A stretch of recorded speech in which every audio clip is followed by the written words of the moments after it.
Hey friends, welcome back to Unveiling Buddhism episode 46. Thank you for joining us as we approach a significant milestone. 50 episodes of exploring the wisdom and teachings of Buddha. Today, we're diving into one of the most pivotal moments in Buddhist history, Buddha's first sermon. But before we get into the details, let's take a moment to reflect. Before becoming the Buddha, the one who has awakened, Siddhartha Gautama was a carefree prince, surrounded by the luxuries of royal life. He lived a life that many of us might dream of, full of comfort, joy, and indulgence.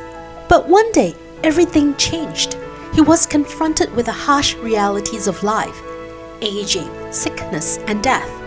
These encounters shook him deeply, forcing him to realize that no amount of luxury could shield him from the inevitable. This awakening sparked a profound sense of disillusionment. Determined to find a way to overcome life's suffering, he left his palace and began his journey as a truth seeker, a shramana. His ultimate goal?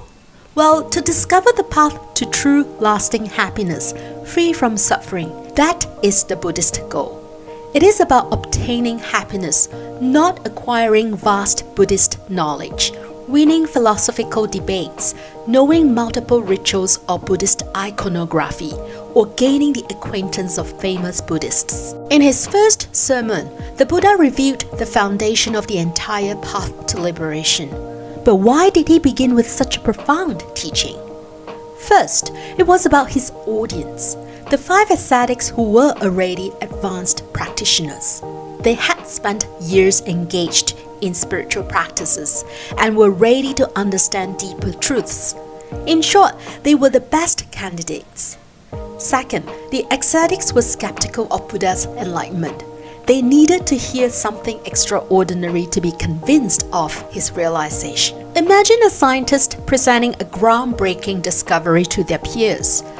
They wouldn't explain the basics, they'd share the essence of their findings. Similarly, Buddha shared the core of his realization with the 5 ascetics, the middle path and the 4 noble truths.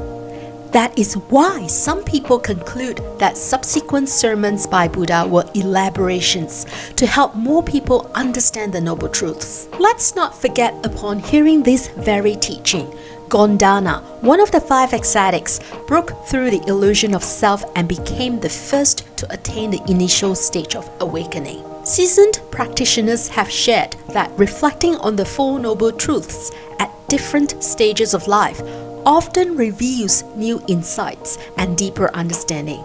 So it is really profound. Alrighty, without further ado, let's dive into the first sermon, Dhamma-cakkappavattana Sutta, or the sermon on setting the wheel of Dharma in motion. If you are expecting us to start with the first noble truth, life is suffering, think again.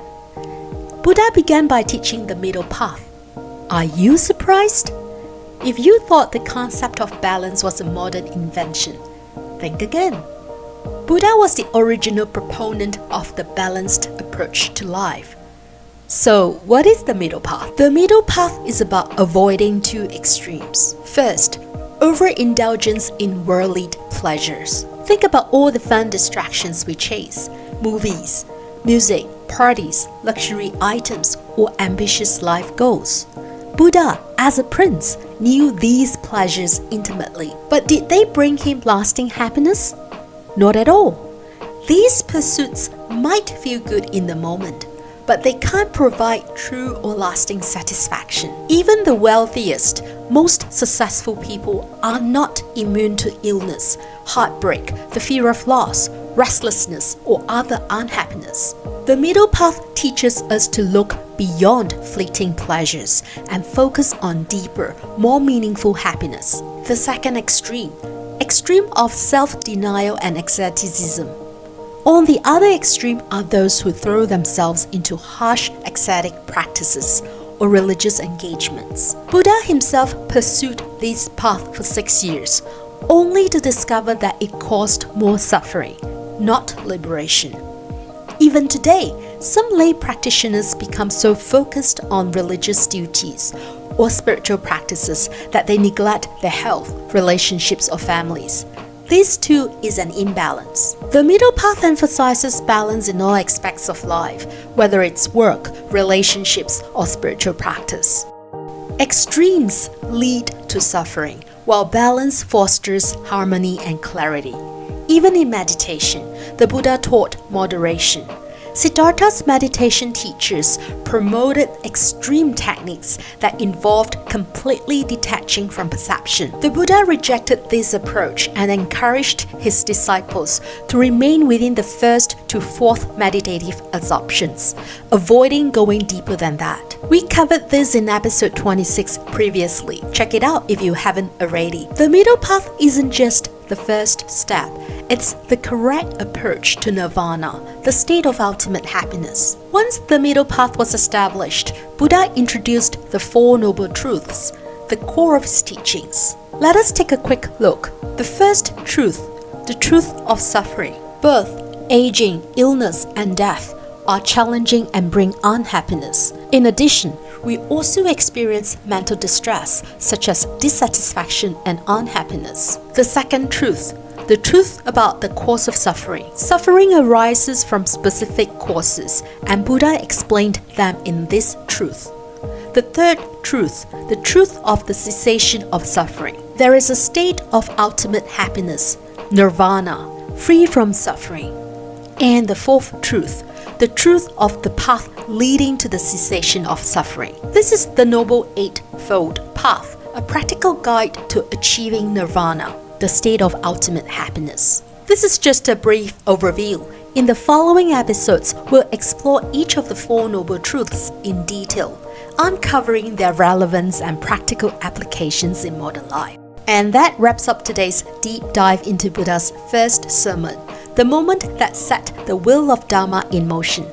The middle path and the Four Noble Truths are not just ancient teachings. They're profound insights that resonate across time, offering clarity and direction in our search for true happiness. As we've seen, the middle path reminds us to avoid extremes and seek balance, while the Four Noble Truths lay out the road map for liberation. Together, they form the foundation of a practice that is as transformative today as it was 2,600 years ago. In the upcoming episodes, we'll take a closer look at each noble truth, exploring their significance and practical applications. There is so much more to uncover, so stay tuned. Thank you for joining us on this journey. If you found today's episode enlightening, please like, share, and subscribe to help us continue spreading the Buddha's teachings. Until next time, may you walk the middle path and find peace in every step. Can't wait to see you in episode 47.